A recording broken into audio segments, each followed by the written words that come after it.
You ready for you? Okay. Thanks for talking to me. I've been waiting to talk with you personally for about 3 years. I've been formulating questions. I have two, one real quick and easy, I think, and one sort of crazy, but I was all easy, none quick. When I was pregnant with my daughter, I had this sort of wave of feeling that this energy coming forth might have been my grandfather. And, it's one of those things that you feel it, but then you like second guess it, and who cares anyway, right? I mean, and so the question, grandfather. Okay.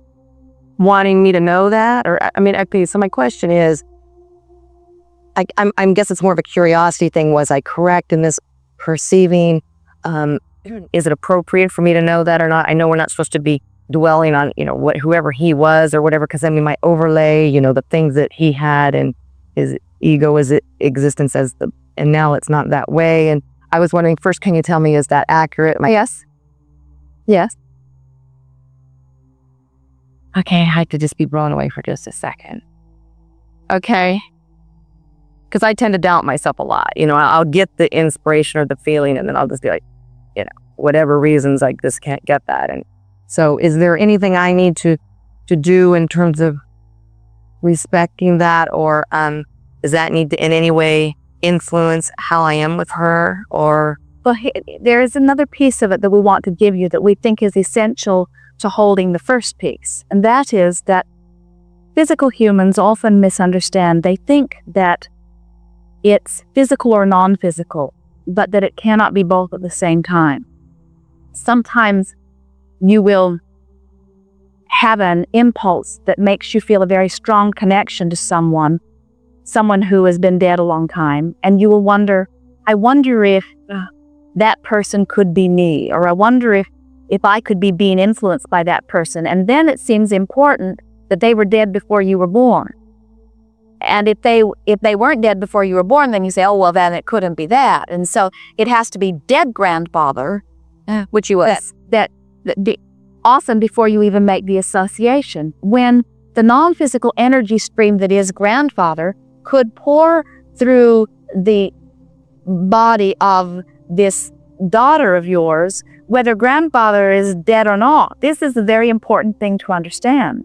And it takes away all that other stuff about, oh, grandfather is trying to continue his karmic evolution through the body of my daughter, and judging from the way he did it last time, I'm a little worried about what might happen this time.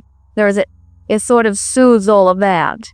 And so the answer to your question is, yes, you received that impulse because you are, like so many here, wanting to understand how this physical and non-physical fits together. But it's not the way you've been thinking that it is. And so you got blown away, and now you come back a little bit.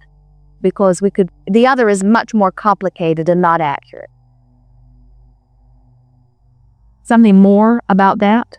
That specific subject. Is there any, so I have that data. Okay, so that is part of this embodiment of my daughter, whom I adore, like the man here. Yes. How did you feel about grandfather?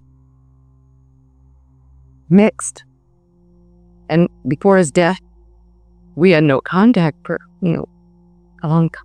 And so that which you identify as grandfather was but a scanty part of the energy that is really him.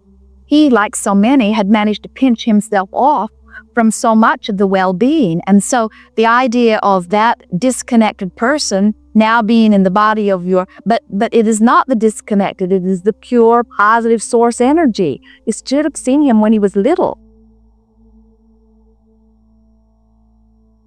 Okay. So I'm fine.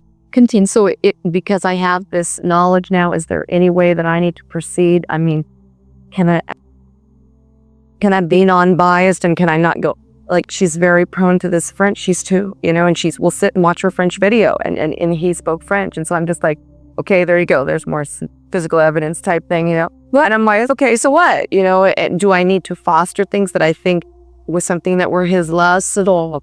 Not at all, because he didn't come back to do a replication of that. Is source energy wanting a different experience. And while those tendencies may be there, many of them even being nurtured by your expectation, you are more influential than you know. Instead of saying, grandpa's energy is flowing through you, we would use a different name for it. We would call it source energy. It is source energy. Is there any significance to why? I mean, it's just because birds of a feather flock. Is that all it is? Well, it is. Why stick together? It is in part that it is a very common thing that this non-physical energy, we've been talking a lot about what it's like to be non-physical. So this source energy that is all one still expresses itself and expresses itself and expresses itself. And you do, over time and through experiences, you do come to your conclusions of preference.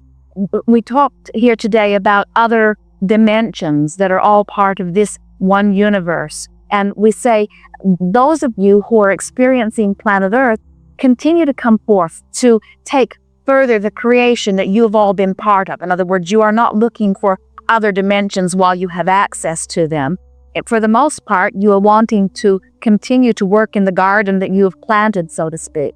And so, in a similar way, we say that you come forth as in clusters. You are never alone when you come forth. And when you find something that feels familiar to you, that familiar feeling is the non-physical energy that carries you.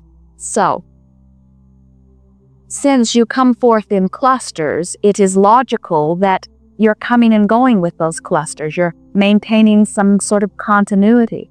The thing that scrambles your brain about this is that you have not before now so clearly recognized that sometimes your partners who are twin flames or soulmates, they are perfect vibrational matches from non-physical. Sometimes they come forth into a personality that pleases you because of the similarities of your choices.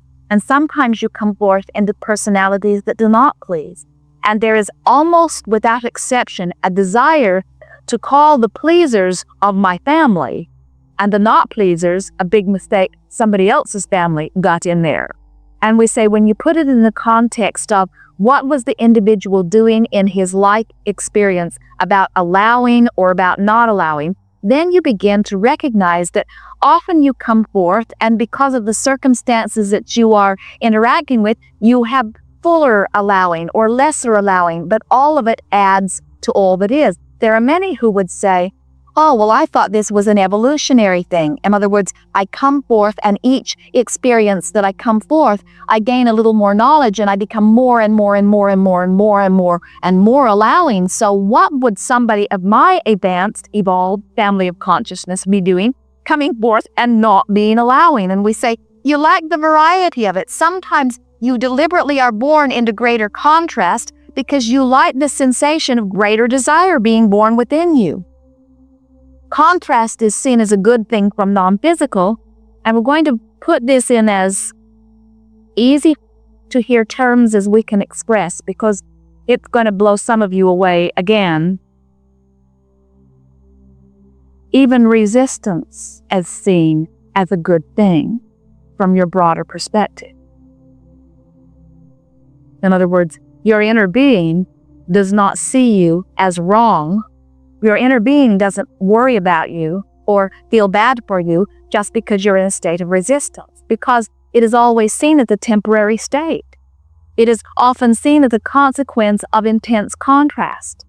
And because from non-physical it is known that the resistance will lift anytime you decide to, anytime you meditate, anytime you pet your cat, anytime you croak.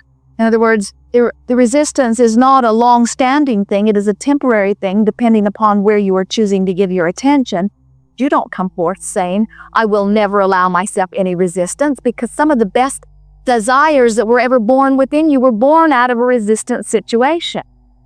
That's why we're wanting so much to help you all in sort of lightening up and not worrying so much about all of this and just reaching for the thought that feels best. But there's not some council in the sky that is condemning you when you're in your place of resistance. You're doing the same thing about resistance that you are to all the other religious laws that you see established. It's like, well, there must be good and bad, and so in Abraham context, then allowing must be good and resistance must be bad. Right. So let's get this all straight, just like and it's not that way. It's all good. It's all good. Jerry and Esther were at a rest stop somewhere. A group of young men were talking to a man on a motorcycle, and he had a t-shirt that read, "It's all good." That's been our motto, our family motto for a couple of years now. I got started with PA. Good. We said as we began here that this gathering has gathered even before your physical bodies got here. Did you begin to notice that as things unfolded? Weren't you pleased with those who spoke about things that you were wanting to talk about? And weren't you pleased that we gave you answers to your questions even when others didn't ask them? We want you to realize that you are all connected to source energy. You cannot ever remove yourself from that connection. And therefore, there is nothing that you could ever ask for that is not fully received by all that is. As you are moving through your experience on a day-to-day basis, please know the power and the importance of these moments, even as they feel insignificant in the scope of the comparative lives that you have here in this physical environment. Let the most important thing that you are consciously aware of be your mood or attitude, and seek every day to find a more general and therefore more centered and more good feeling mood or attitude relative to your experience. Sometimes in gatherings like this, the questions that you evoke and the answers that are offered in response all seem to revolve around the idea of your abiding feeling of unworthiness. And almost everything that we've talked about here today centers upon your feeling of well-being about you, because everything that you let into your experience, you let in because of your vibrational alignment with source energy. And what that means is you cannot allow well-being to flow to you unless you are a vibrational match to that source energy, which means unless you're in the state of appreciation, unless you're in the state of loving, unless you're in the state of things that are vibrational matches to appreciation and loving, you are not allowing the source energy to flow to you. And you cannot get very far from your view. Everything that you perceive is through you. So much of what is reflected back to you is reflected back to you. You look at someone who is looking at you, and you so often see their opinion of you reflected back in their eyes. In other words, you have a hard time getting away from yours and others' opinions of you. And what we are suggesting is that if you are really wanting to achieve this blissful state of worthiness that is so necessary to be the true allower of well-being that we're talking about here today, is seek the opinion of your inner being about you. Let that opinion be the only opinion that ever matters to you. And the way you can feel the opinion of your inner being is by reaching for your mood or attitude. And so the exercise that we're most encouraging is that as soon as it is practical, that you sit yourself in a private room with a mirror and look at yourself deep into the eyes of your reflection peering back, and say with your words or with your mind, inner being, or God that is within me, or Abraham, or whatever name or label you're wanting to give it. How do you feel about me? And stay there till you feel the appreciation that we feel for that which you are. If you could catch a glimpse of the appreciation or love that we feel for your willingness to stand in these leading edge places, you would never again doubt your worthiness, and you would rarely again stand in a place of not allowing the well-being that is natural to you, that you so much deserve and often want, to flow to you. There is great love here for you. We are complete.